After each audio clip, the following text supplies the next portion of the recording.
having a good one. We're going to have ourselves a very good day. Start bringing the music down a little lower. Enjoy ourselves and have a really good conversation. Some crazy news out today, guys. Crazy news out today that we got to talk about. Lots of crazy things heading our way, or maybe not heading our way. Maybe the better way to put it, and some things that we're mighty concerned about. But what's up, guys? My name is Scott. This is the Embrace Nerd Show. We've been trying different times. I still don't know what time we're going to stick with this show, and I need to do better about making clips for this show. Something I got to do way better on is making clips off of the long form show. That way people who don't really care about long form content can come and check it out. I need to do a lot better on that. I'm struggling with that. I'm going to try to get to a better system and put out that stuff, and have the things clipped so when you're watching the full-length show, you have your time slots, you can click, and you know exactly where you're going, where you're heading. But anyway, guys, big show today. Lots of things we got to talk about. Some good, some not so good. And some that maybe we just have concerns about, but you never know. Maybe it's a bigger, it's a better thing than you would think it would be. And I think the first thing we got to talk about, the very first thing we got to talk about, is we got to talk about this 007 story. Okay? So let me pull up Variety. I have the Variety article about it right now.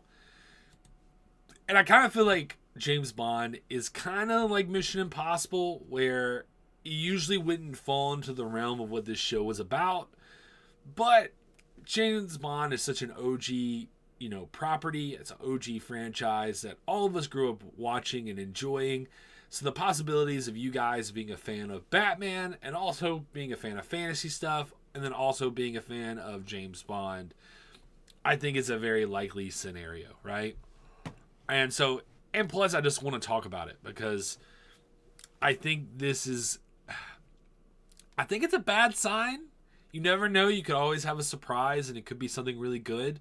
But I'm not going to lie. I have concerns. I am not excited about this at all. And it says James Bond shocker. Amazon MGM gains creative control of 007 franchise as producers Barbara Broccoli and Michael G. Wilson step back. I don't think that's good. I mean, you're talking about a group of people that have been over this franchise for a very long time and have had strong control over this franchise for a very long time. And it sounds like Amazon and them could not get along. This was actually a story a while back. There was a story a while back that these two people could not get along. These two groups of people could not get along with each other. Amazon could not get along with them, and they could not get along with Amazon. And if Amazon's going to spend this much money on a property like this, they are going to get their money's worth. And I have a feeling that, the custodians of 007 were probably trying to control that. But let's see what the article has to say. Amazon MGM Studios is set to take creative control of James Bond franchise. The shock announcement, which is sure to shake and indeed stir the industry, was made Thursday alongside the news that longtime producers and custodians of 007, Michael G. Wilson and Barbara Broccoli, would be stepping back. And so, as per details of the historic agreement, Amazon MGM Studios, Wilson and Broccoli have formed a new joint venture to house the James Bond intellectual property rights. The three parties will remain co-owners of the iconic franchise, but Amazon MGM will have creative control. And so, they're still going to get the money. So if this stuff's successful or not successful, they're still going to get paid, which I guess is, at the end of the day, the biggest goal they have. But since his theatrical introduction over 60 years, James Bond has been one of the most iconic characters in film entertainment, says Mike Hopkins. It's like, yeah, we know that, but what are you going to do with it? Like, what are you going to do with it? And they talk about how grateful they're like, oh, we're just so grateful for them, for their role and their legacy and how much they've cherished these people as they kick them out the door, Which, I mean, clearly they had agreed to this. So Broccoli and Wilson are not innocent. They agreed to this, but they probably were just like, you know what? Fighting a big mega company is probably not worth it. We would rather just have our money and chill out by the beach somewhere. And it says, okay, this is Wilson. This is Wilson talking about this. So this is one of the guys that gave this up. With my 007 career spanning nearly 60 incredible years, I am stepping back from producing the James Bond films to focus on art and charitable projects, therefore. Barbara and I agree it is time for our trusted partner, Amazon MGM Studios, to lead James Bond into the future. He's like, look, I'm old. I've been arguing with these people way too long.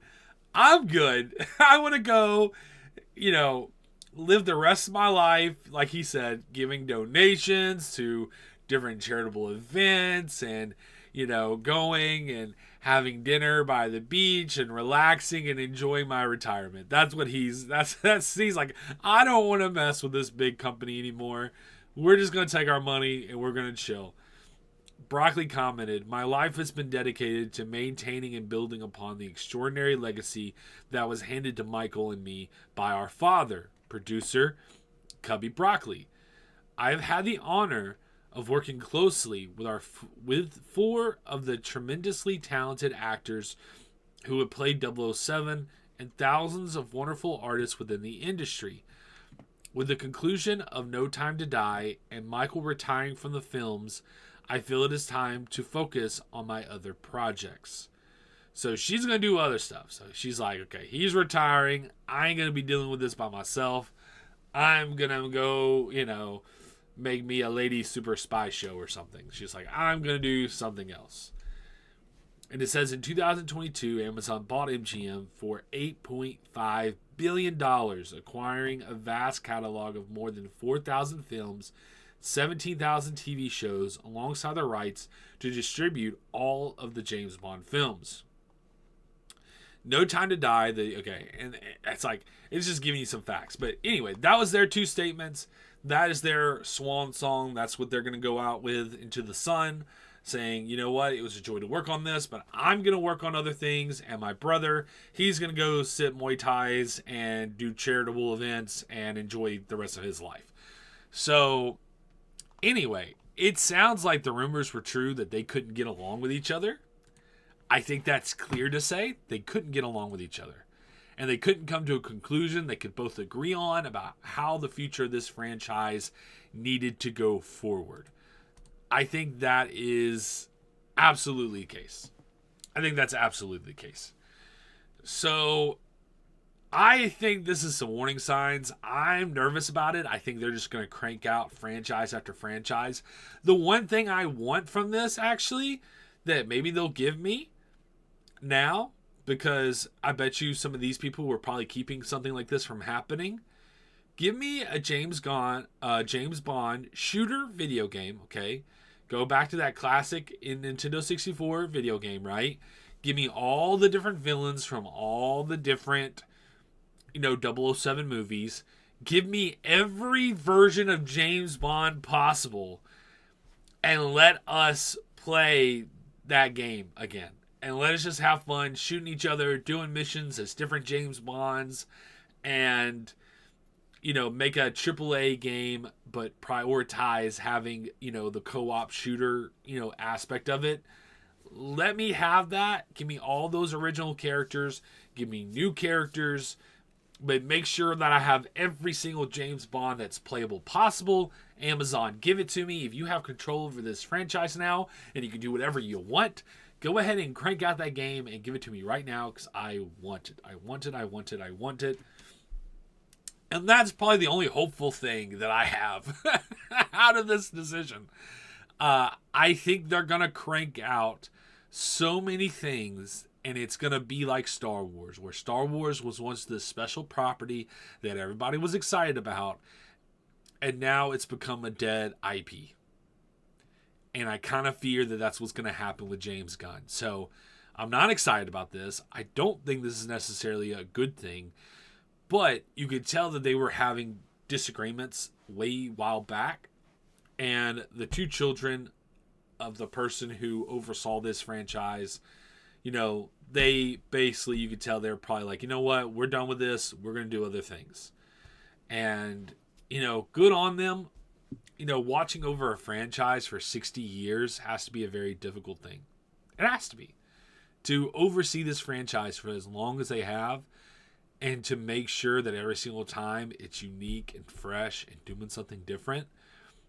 I think even with some of the problems some of the other films have had in the past, I think it's fair to say they've done an incredible job. So it's a mix of two things. It's a mix of congratulations to two people who oversaw a long running legacy, and for basically most of it have really saw it through and have done a fantastic job. And to the company that has basically squished them out of this, you know, good luck. Good luck, because you may have just spent a whole bunch of money, and, you know, maybe you'll make your money off of it. But, you know, the question is, are you going to bleed it dry, or are you going to make sure that it's something that lasts you generations and generations to come, like James Bond always has? But I feel like they're going to come off with this spinoff and this spinoff and this thing and that thing, and are just totally going to change who James Bond is. That's kind of what I fear, but we'll have to see. Anyway, guys, I think that's enough for me on that topic. What about you? What do you think? Are you concerned with the James Bond franchise? Do you think this is the nail in the coffin for this as a franchise? Are you just totally not excited for anything Amazon has to do? Look, I was excited at first when Amazon got a hold of Lord of the Rings, because I thought they were going to give us a phenomenal television series. How wrong was I? I mean, if you love it, I'm happy for you. But for me, it was terrible. It was terrible. So it wasn't for me. And so I don't know. Like, I don't know if I trust, you know, James Bond being given, you know, the reins of James Bond given to Amazon. That said, I do like what they've done with Reacher. You know, I've liked what they've done with some things. So I guess it just depends on what part of Amazon is getting control over this, you know. And I guess we'll just have to wait and see. But anyway, guys, I would love to hear your thoughts down below. Okay, now on to the next story. And this deals with Batman. And this is Brandon Sklenar.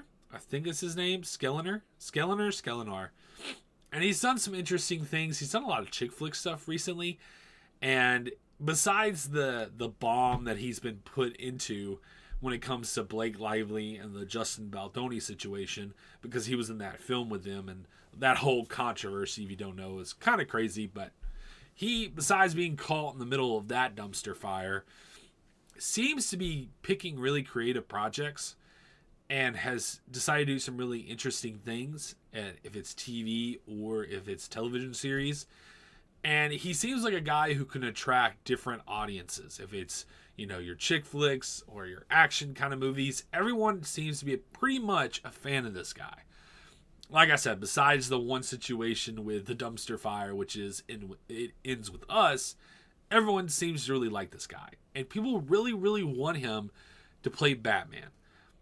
And supposedly, he knows this, and he really wants to play Batman too. So I just want to react to this video real quick, kind of get hyped a little bit about a possibility of a Batman who I think he could do a phenomenal job. Okay? So when I share this, I do personally feel like he could do a fantastic job. So we're going to watch this short little clip, and then we're going to have a discussion about, you know, the possibilities of him playing Batman. Batman's been my favorite comic book since I was a child, and it's like secretly been my forever dream to be Batman. Like, that's not something you want to like say too much, you know, because you're like, oh, okay. And there's this vacancy right now for the role of Batman in James Gunn's new DC universe, and we know you approve of the fan casting. What is it about that character that you love so much? I started seeing all this fan art and I was like, oh damn, like this, I like this. This kind of makes sense. It kind of makes a lot of sense. It's also kind of parallels to Spencer Dutton. Like there's a lot of parallels between these types of men, and yeah, I just think I would crush that role, and I'd love to do it if it ever happens. I'd gladly do it. I mean, that's the fight that you have in the boat. That alone was such like a Batman fight where you're just pummeling those dudes. So Totally. love to see you in that role. Even when we were filming season 2, I was like, this is kind of Batman-y. You know what I mean? Like this like quiet, vengeful, like deeply emotional man who's just like, I'm gonna plow through whatever I can to do what's right for mine. You know, it's a really powerful archetype, and it's very similar to Batman in some ways. You know what I mean? Yeah, Bruce Wayne. Yeah, Batman. Okay. So one thing he said that I do think is actually a good idea, and it's something I think when it comes to casting, like if you're trying to cast someone secretly, right? Because Batman and Superman, these are big roles. Like if you take these roles, it's a really big deal. I low-key think the way to cast Batman is to ask the question, could this actor work in a Western? If he could work in a Western as the lead, you know, the lead cowboy, there is your Batman. There's your Batman. That's just kind of an interesting thing, because sometimes these characters could play into another world really easily. And to me, that's a good way, archetype of that character, place it in another sandbox and just watch that person play. And that's what won me over with him, Brandon Skelenar. That's what won me over with him playing Batman. If you see this clip from 1923 or whatever, he does a fantastic job. He literally kills the role, and he does a really good job, and he would be perfect. He would be perfect as Batman. He'd be perfect. And so, you know what? Good luck to you, sir. I hope you have a chance, an opportunity to get it. Maybe just keep your opinion to yourself at the moment about It Ends With Us. You know, let that play out in the courts, and you just try your best to stay out of the heat as much as possible. But, you know, I hope the best of luck to him and his future opportunities, and hopefully playing Batman, because I think he fits the age. I've seen this dude bulk up. He bulks up really, really well. I think he has just enough of a different look to where he doesn't look like Superman, but he looks like Batman, which I think is a good thing. And yeah, we'll just have to see what happens. But anyway, guys, who is your fan cast for Batman? Who is that person that you're really hoping to see? I would love to get your opinion on it. I would love for that discussion down below in the comments. All right, guys. This is probably going to be our last movie story for today. And then we're going to get into some of the show drama and some other things going on. But it looks like Jeremy Allen White is reportedly going to play Sergeant Rock. And I'm just going to click the insider. Jeff Snyder, he's a movie journalist up in Hollywood. And he says that basically Daniel Craig is out. Daniel Craig did not want to be a part of this anymore. He was like, for whatever reason, maybe because the movie Queer didn't do well, which, anyway. The movie Queer didn't do well. And so, there could be reasons because of that. Who knows? But it seems like they're looking at another possibility. Let me see. Let's see if I can find where it's really talking about. Oh, he's trying to get me to pay. I'm not paying, Snyder, bro. I'm sorry. I am not paying. Are they really not going to talk about it? It's your first story. You're not going to talk about it? Save all the other stuff for later. Anyway, okay. Well, I'm not going to. I know the basics of it. So I can just tell you the basics of it. I'm not going to try to read his article if he's not going to let me. I'm not paying for it right now. Sorry, Snyder. I'm not paying for it right now. But this is from my understanding is that Daniel Craig doesn't want to do it anymore. And maybe he has hurt feelings because the movie Queer did not do well, supposedly. Not financially and not critically. It just didn't do well. And so he's a little annoyed about that, I guess. Or maybe he just feels like he needs time away from Luca, you know? And he wants to go and work with another director, do other things. And so that's what he's going to do. And, you know, I don't know about his experience. You know, I'm sure that the experience went well, right? Like, you know, but, you know, I guess if you're planning on this being an award-winning movie and it's not, and you're really wanting to win an Oscar, you want to maybe move on to a different director. For whatever reason, he's out. For whatever reason. And they're trying to get Jeremy Allen White involved. And I think Jeremy Allen White would really be a good Sergeant Rock. I think he could probably play that World War II character really, really well. The question is, I guess they weren't too concerned about the age differences there, I guess, because he's going to be a much younger version of Sergeant Rock. But I'm okay with that. And I think from what I've heard is that this is DC showing filmmakers that we are going to be doing different things at DC. It's not just going to be your basic stories that you've always seen us do with superheroes. It's going to be superheroes, but we're going to do other things as well that are super creative. And a World War II movie with a bunch of, guys fighting together, the company coming together to fight Nazis with GI robot involved. Sounds like a really good time. Sounds like a fun time. And it sounds like something that a lot of directors could get their meat into and really, do something cool with. So, I don't know. If Jeremy Allen White really is involved, I think that's a cool thing. And we'll just have to see how it plays out in the future. But anyway, guys, what do you think about that? Do you think that's good casting? I would love to hear your thoughts down below. Okay, guys. That is it for the movie news. But now we got to get into the show news, okay? We got to get into the show news. And I'm going to pull up the Deadline article real quick to see if there's any juicy bits that that maybe we're missing out on. Something we got to talk about. Okay. And this is the fact that basically Marvel is canceling a lot of projects. And what's funny is we were talking about one of these yesterday.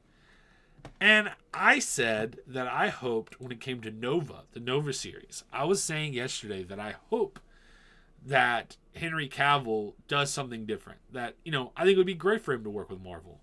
But I think him getting stuck with another television series that's not promised is probably a bad idea. He is not just a television actor. That guy is a movie star. That guy is a movie star and should be treated as so. And I think he needed to wait for a film. Well, it sounds like if he followed that advice or not, it sounds like that was a good idea because Marvel has paused development on Nova, Strange Academy, and Terror Inc. Now, I didn't even know they were doing Terror Inc. I had heard about Strange Academy, but I didn't even know they were, doing Terror Inc. But anyway, let's see what it has to say. Sources stress the Deadline that these projects were never officially greenlit and may still come to fruition at some point. The studio has simply shifted its priorities at the moment. We're told the decision is also reflective of a new model for producing television that's emerged at Marvel in recent years. Originally, Marvel approached series development in much the same way it handled features. A slate was announced, and what was teased was more or less what got made. A couple of years ago, senior leadership decided to retool the development process as they were also revamping their new Daredevil series because the television series were not working. That's why, because everything they were doing with television was not working. The approach was a terrible idea. They had to totally rethink how they were doing things. So that makes sense. And it says, Marvel's new approach to TV development is more traditional, with many more projects being developed than will ultimately be made, and showrunners being brought in to oversee each. Shifting to a more typical greenlight process made sense, as the studio looked to maintain audience engagement amid new realities facing the industry.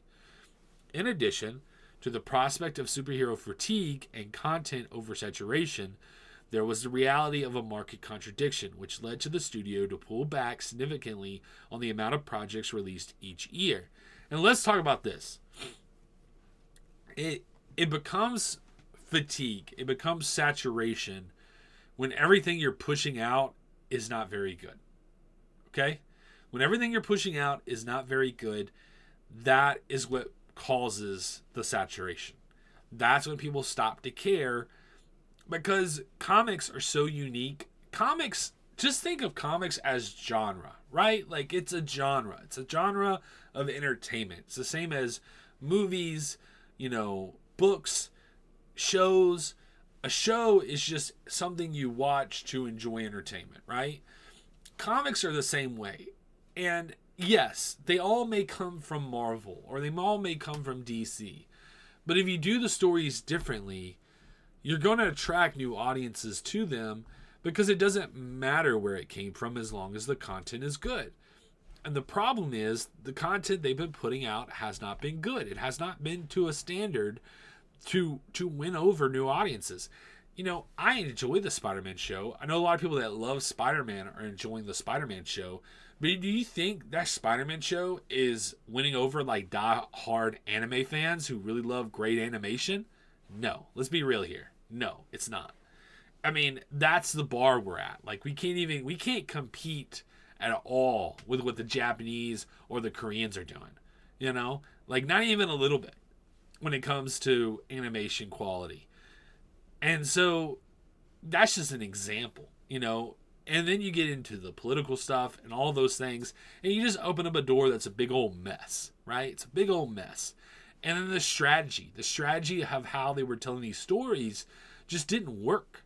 They all felt like movies, and sometimes movies don't translate to shows. I like Creature Commandos, but even one of the negatives I had for that show was it really did feel like James Gunn had originally wrote this as a movie and then decided to change it last second into a show. That's what it felt like to me back then when I watched it. And that's what a lot of these shows felt like. They felt like movies, and they didn't feel like shows. And they are widely different. So to make this different strategy, I think was a smart idea. I think they got a lot of things ahead of them. And so, I think it was probably smart for them to take a step back. Let's see what else they have to say. We're developing more than we make now, so we actually have a few different things brewing that we might see through to at least a pilot script to see if we want to make it, said Winterbraun. But there's a lot of opportunity out there. It's hard to choose favorites. We're really being careful about what we choose to do next. And it says, originally Marvel turned to Sabra Burzada to pen an adaptation of Nova, as we revealed in 2022. Boasting multiple aliases, the original and most famous being Richard Rider. Nova is a character created by Marv Wolfman and John Romita Jr. Okay, and they're just getting into the explanations of that. But, and then they're going to start getting into the different shows and how those play out. But you know what? I'll say this. Treat it like DC. Give us a first script. Make sure that first script's good. Win us over with the scripts. Make sure the scripts are good. Make sure you have a story in place that's good.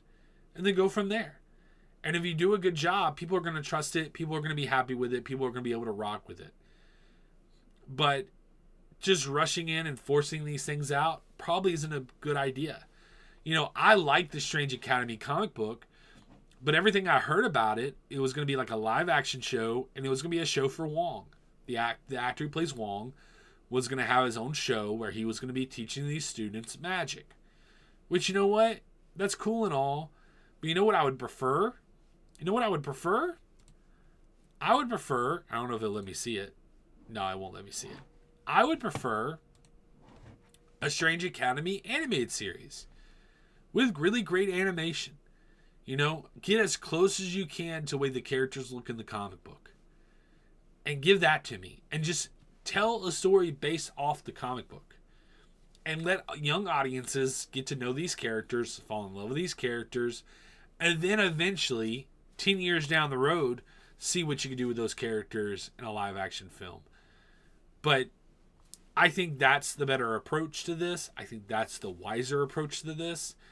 And, hopefully they've learned their lesson, and hopefully this is a good sign of them backtracking, because we can all know what happened with Daredevil, What happened with Daredevil was not good. And I think there was a couple of strong pills that Marvel had to swallow. One was during their time filming Captain America, and the other one was filming this. I think that was when they finally started swallowing these big pills, or filming Daredevil, where they had to swallow these big pills and go, you know what? There's changes we have to make if we want these things to thrive and be successful. But anyway, guys, that is enough for this story, but I would love to hear your thoughts down below. Are you, excited that they're pushing back on these things? Maybe they just, really prioritize making sure that these new Avengers movies are just fantastic. I would love to hear your thoughts down below in the comments. Okay, guys. Now on to the next television news. And this one's pretty exciting, I think. I think this is pretty exciting. And this is dealing with Avatar: The Last Airbender. Now, I've kind of already heard about this, and so some of this almost gave me concern because I thought we were closer ahead on this than it made it sound. But I believe we're getting this pretty soon, sooner than you would think. But a follow-up series to Avatar: The Last Airbender is coming, and it's going to be called Avatar: The Seven Havens. And they're coming out with 26 episodes, which is going to be really good. It's going to be 2D animated series. Woo! Which is exactly what I want. That's exactly what I want. So that's perfect for me. I'm very happy with that news there. And what's cool about it is that they're taking a new approach to the Avatar universe. So the Korra was kind of like this 1900s kind of vibe, right?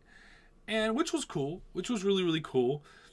But it seems like they're going to be going a more post-apocalyptic route, and it really sounds really interesting. And so it says, Avatar: The Seven Havens is set in a world shattered by a devastating cataclysm. A young earthbender discovers she's the new Avatar after Korra. But in this dangerous era, that title marks her as humanity's destroyer, not its savior. Hunted by both human and spirit enemies, she and her long-lost twin must uncover their mysterious origins and save the Seven Havens before civilization's last strongholds collapse. And so that's what I've heard. I've heard that basically the world has basically been destroyed, and the only thing that really stands together still are these different cities that they call the Havens. And there's 7 of them. There's 7 different havens, and those are the things that are still lasting, still thriving, and everything else is basically destroyed. Now, what I had heard is that maybe both of the twins have a little bit of Avatar powers. Now, that may not be something they want to reveal right now, but that is some things I was hearing. I don't know if that means it's going to be the 2 spirits, so the original spirit that's within the Avatar state. I don't know if it's going to be one's going to have that, and then one's going to have the darker side of that, like we saw in season 2 of Korra.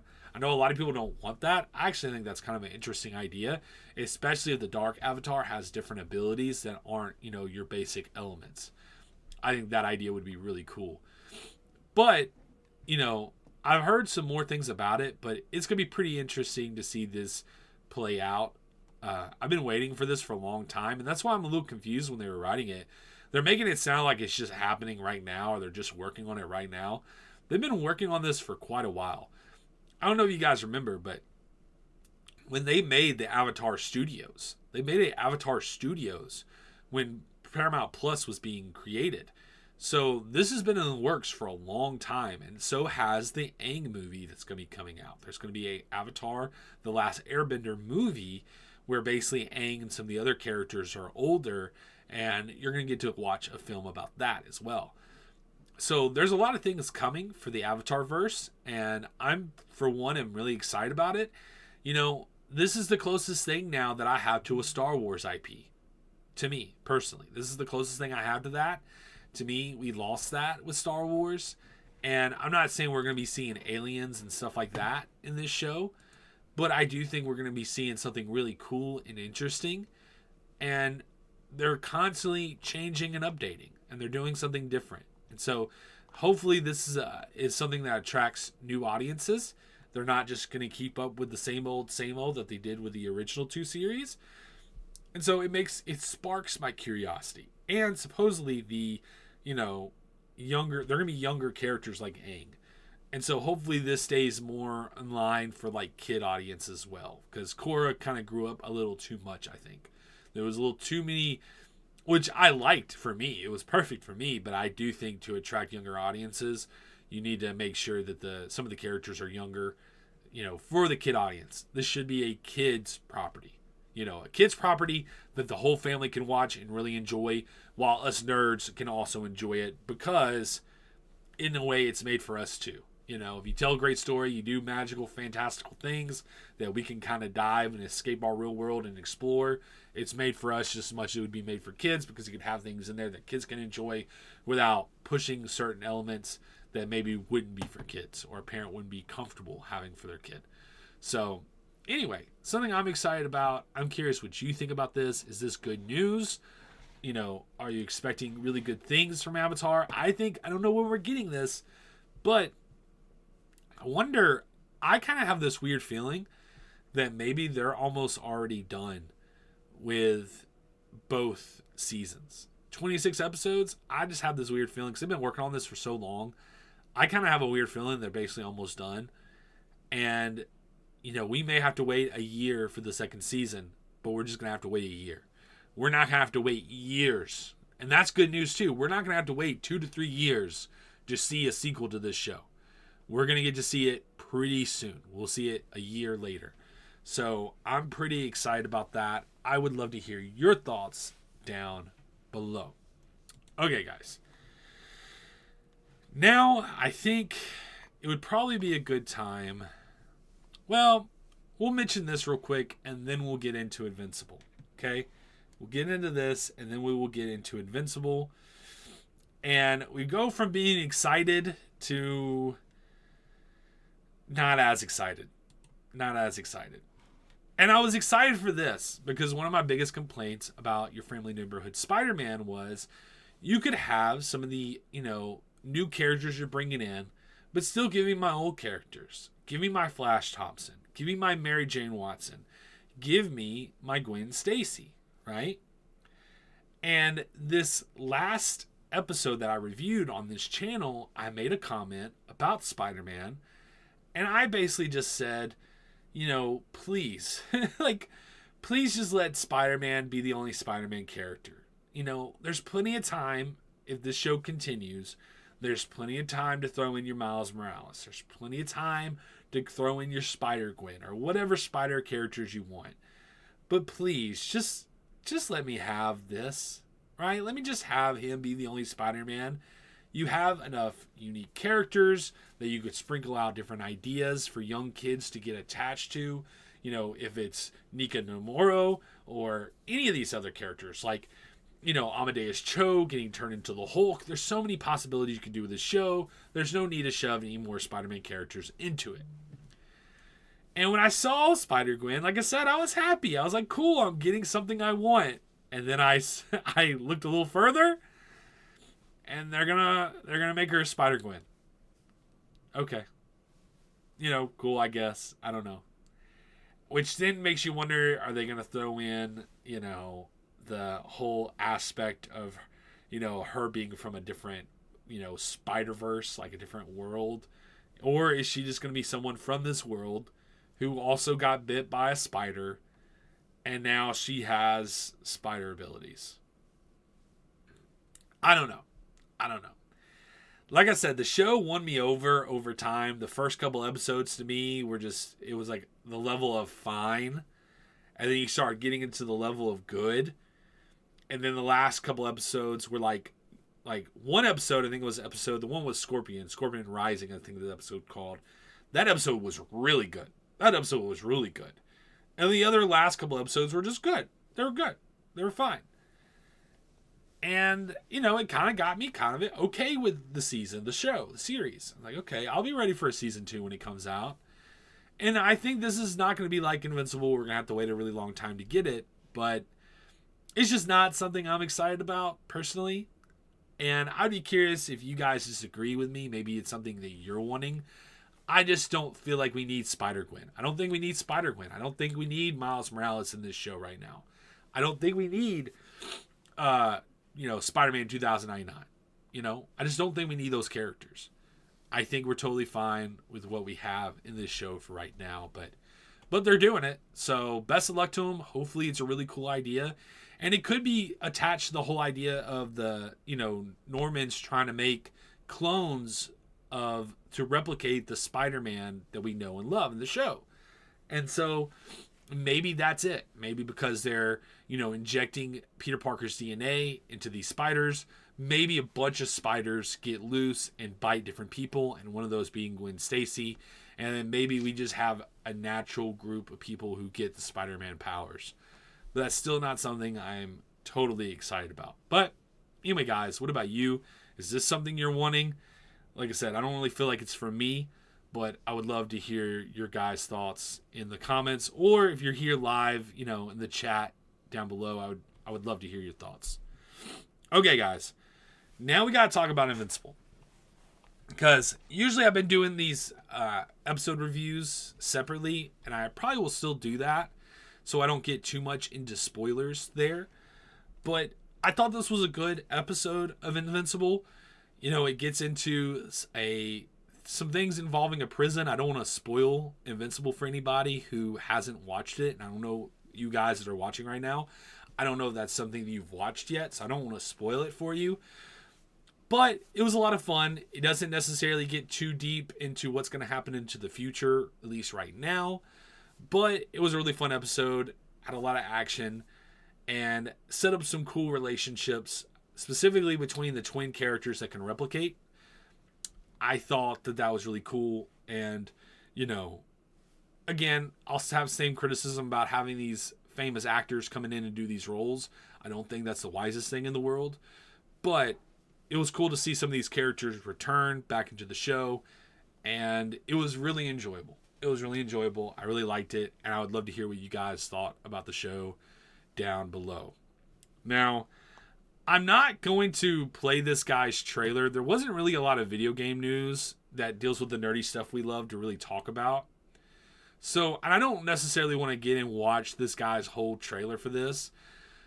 And I'm not the type of person that necessarily watches this really, really long form live content with someone like Kai Cenat and some of these other people. But I have to admit, it was kind of fun to kind of skim over this trailer, because Kai Cenat's going to be doing this big marathon stream of him playing the Batman games, and he's going to play from Batman Arkham and he's doing it release order. So he's going to play Batman Arkham, Batman Arkham City, then he's going to play Batman Arkham Origins, and then he's going to play Batman Arkham Knight. And it just sounds like a lot of fun, and the fact that he did this fun trailer, he did this really fun trailer with it, just was, I don't know, there was something kind of fun about it. Treat its people like Is family. Is it goofy? Sure, Watch but over that's the them point, and right? use this money to safeguard them from forces beyond their control. But anyway, I don't want to play his whole thing. I would just want to encourage you guys, if that's something, one, you're into, right? You're into seeing someone experience the things that you loved once, and you want to see someone else experience it for the first time as well. I don't know if this will be the first time for him, but you can really tell that he's going to have a lot of fun with it. And I'm excited to see the clips. Am I going to go on Twitch and watch his live, thing? No, I'm not. But will I watch the funny clips that someone takes it and puts on X? Totally. And so it will be fun to see him play that. It's something I want to do. I need to do Devil May Cry first on this channel to keep my promise that's been made about that game. I'm going to be getting everything set up to do that, actually, to play that on this channel. Probably coming out on the weekend. I'll probably just play it, clip it, and then I'll put it out during the weekends when I'm at work. But Batman Arkham would be a fun thing to play. That would really be a fun thing to play on this channel. So maybe after I do the Devil May Cry, before that show comes out, maybe I can jump on a Batman Arkham, and play through those games. I think that would be a lot of fun. But anyway, guys, just wanted to let you know about that, and just so you were aware. Now, we got to get into some comic news, and I'm going to get into one I'm excited about and then one I'm a little concerned about. I'm a little concerned about it. But it seems like Marvel is going to start stepping up their game and really giving us some unique, series that we can, read and enjoy. And one of the things they're putting out, it's going to be releasing in May, is a Spider-Man, and I'm going to screen share this, a Spider-Man and Wolverine comic. And if it is especially either one of these, but if it's this kind of look, I'm really excited for this. If they're going to kind of come with this OG look that you would see from like the Capcom, Marvel vs. Capcom video games, I am totally there for that comic. Spider-Man is a character that I don't really pick up and read as much just because I have Spider-Man in everything else, right? Like I have him in my TV, I have him in my movies, I have him in my video games. So I can live through Spider-Man in so many different ways.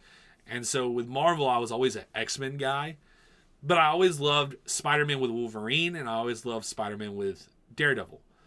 And if they ever came out with a duo comic of any of those two, I would be all there for it. If they came out with a Spider-Man and Daredevil comic, I would be reading it. If they came out with a Spider-Man Wolverine comic, I would be reading it. I would love that. And so the fact that they are doing a Spider-Man and Wolverine comic leaves me excited. I think that's really cool, personally. I think that's really cool. And it's something I'm pumped for. So since I'm pumped for it, I just wanted to share it with you, share some positivity, and get you guys excited about that if it's something you'd be interested in as well.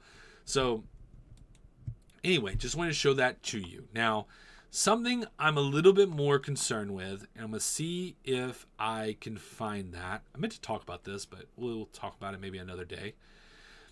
Is they're going to be coming out with a Captain America. I don't know if I want to click on this article because this article was like taking me to weird spots and doing weird stuff. Let's see if, okay. I would rather just use this. We'll just use this. And it seems that we're going to get not just a new Spider-Man Wolverine comic. It seems like we're getting a new Captain America comic. Now, some of this I'm excited about and some of this I'm not excited about. Okay? Or I'm at pause about. Maybe that's the right word. Maybe it's not that I'm not excited. I have a pause for it. Okay? Now, I read Chip Zdarsky's Avengers Twilight. Okay? And everything that didn't deal with politics I thought was fantastic. Okay? But it is hard for me. Okay? And it's something, ironically enough, I did a video during the inauguration, I think. Because I just wanted to do something fun during the inauguration that had nothing to do with really about politics necessarily, but really had to do with, American properties and the way we handle certain American properties that, really involve America, right? So your Captain America, your Superman, your G.I. Joe. And the one thing that I did ask was that if we could get a writer, it doesn't matter what political standing they are, if they were liberal, conservative, whatever. But could we just get, and I don't really expect to see a conservative writer at Marvel, sadly. But I was like, can we just get somebody that doesn't hate America? Can we get somebody that doesn't hate America to write Captain America? I think that's fair to say. I think that's a fair thing to ask. And I have to be honest, Chip Zdarsky, I don't see as someone who really has just a love for America and the American people. Okay, so, and his politics, are very Canadian, which is fine, but I don't know if he's going to really align with a Captain America for a full run. And I'm worried about preachiness. I'm worried about pushing things that maybe Captain America wouldn't fully stand for, at least in the, the older days of comic book storytelling with Captain America. I don't know. I have concerns. I personally have concerns, but when it comes to, as long as he doesn't push that stuff, Chip Zdarsky is a good writer. Like his Daredevil run is really good. And his first part of his Batman run was really good. So if he does that, I'm happy with it. Like I'll be happy with it. And the art looks incredible, guys. Like to me, the art looks really good. Like, and I'm just happy to see the old school Captain America costume back. That's a big thing for me. I'm hoping that we get to see that old school Captain America costume. Like, just put it in my veins. I think it's perfect. I like the fact that we're having like the old school Iron Man look and maybe old school Reed Richards look. It sounds like he'll be involving himself with a lot of different Marvel characters when he gets brought back from the ice. And so I am really excited about that. I personally think that's really, really cool to see.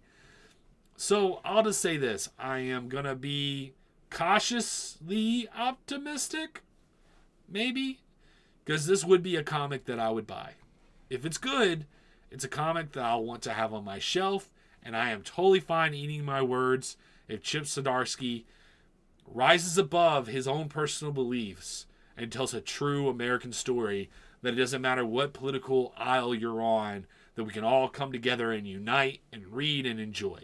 I'm going to be hopeful that's the case. I have to admit, I don't really think that's going to be the case, but I'm going to be hopeful and hope for the best. But anyway, guys, what have you been reading? I've been reading a lot of different things. I just caught up with Absolute Batman, which has been really good. I caught up with JSA, which was really good. And I caught up with Aliens versus the Avengers, which was also really good. I would definitely encourage anybody to check out those stories. I really enjoyed all those. I mean, Marvel, I'm a little cautious about, but I like reading these stories that have nothing to do with their mainline universe right now. And Jonathan Hickman is just doing a really cool stuff with Alien versus Avengers. And so if you're someone that's into reading comics, those are the ones that I've read. I haven't got to read as much indie stuff yet. I'm going to try to do that over the weekend. And maybe I'll talk about some of that Monday. But anyway, guys, I think that's it for the show. My wife was gracious enough to make barbecue for me. So I think I'm going to end the show here so I can enjoy some barbecue and some mac and cheese and some salad. But anyway, guys, I really appreciate you jumping on. I think this is probably a better time to do the show, honestly. It's like 1 o'clock. And so let me know if you prefer this time. I'm going to try to do better again about posting clips and other things for the channel. So for you that don't like watching long form content, you can check out shorter clips on the channel. But this is just a work in progress to see if this is something I really enjoy doing in this kind of way. And I would love to hear from you guys that watch the show if this is something you actually enjoy. Or do you just prefer shorter content? I would really love to hear your opinion on that. But anyway, guys, let's end off with this, okay? Whatever you're doing, wherever you're going, I hope you're having a good one. Peace, guys. See you soon.